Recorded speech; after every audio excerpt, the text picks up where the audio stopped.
Want to know why? Ask how. Howard the Humongous. Americans are suffering through a trauma of stolen expectations. The result is what you might call the great unhappiness. First off, are things bad in America right now? Is the economy tanking? Not at all. America is booming. Our economy is growing at 3.2% per year, the highest post-COVID growth rate of any of the G7 nations. Our unemployment rate is the lowest in over half a century. Our rate of inflation is lower than the inflation rate in England, Germany, or Japan. The Dow Jones Industrial Average, which was struggling to reach 30,000 in the last year of the Trump presidency, is now close to 40,000, which means more money in the bank account of anyone with a pension fund or a 401k. And paychecks are rising. They are rising faster than inflation. So we should be happy, right? But we're not.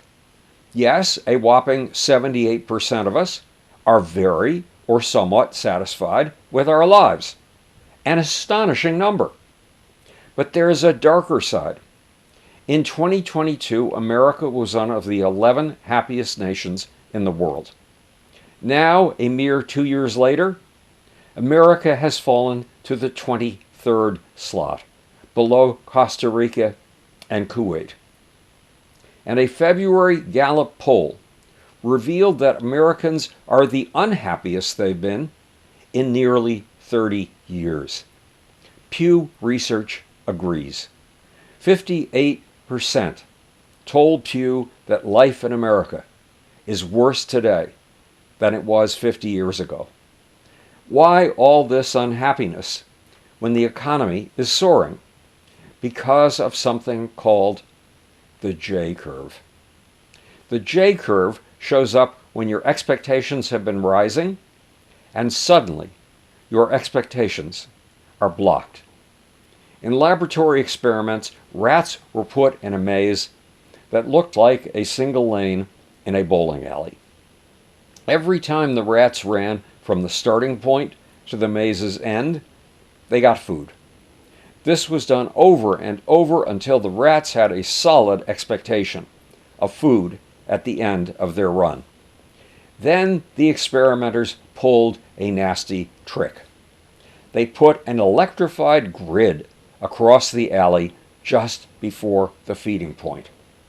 So a rat ran down the maze, expecting a snack, but just before he hit the dining spot, his feet were sizzled. In other words, the experimenters shattered the rat's expectations of a treat.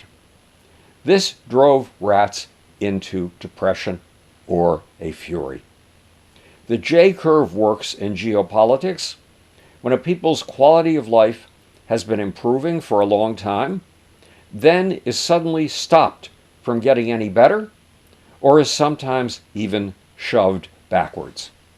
For example, the French were on a steady rise in the quality of their lives for decades in the 1700s. Then were suddenly stopped by a global food shortage and an international depression, when even the price of a French woman's daily bread went up. The result was the French Revolution. 190 years later, in 1979, Iran had been on a long rise in its standard of living. Suddenly, that steady rise stopped dead in its tracks. Like the rat, the Iranians went into a fury. They tossed out their old ruler, the Shah, and pulled off the revolution that brought in the tyranny of the religious scholars, the tyranny of today's Ayatollahs. Is anything like that happening in America today? During COVID, people were flush with cash from stimulus checks, child tax credits, and the suspension of student debt payments. But when COVID ended, the subsidies stopped. And inflation had added more than 25% to the cost of food and rent, since the beginning of the COVID crisis. That inflation was thanks to Vladimir Putin's war in Ukraine, a war that cut off a quarter of Europe's oil supply and sent prices soaring. In other words, history and Vladimir Putin had turned on the electrified grid at the end of our alley. One person speaking to PBS's Paul Solomon said that his parents had owned their own home, 2 cars, and had had a reliable income. But now buying a home is out of reach. And because of the costs of childcare, he and his fiancée can't imagine having kids. His expectations have been blocked. A woman talking to PBS explained that when the pandemic ended, her student loan payments resumed. She owes $100,000, and that compromises her credit. She has a hard time getting loans for her business, and she has a hard time financing her car. These are people with blocked expectations, severed expectations, amputated expectations, and they are not happy.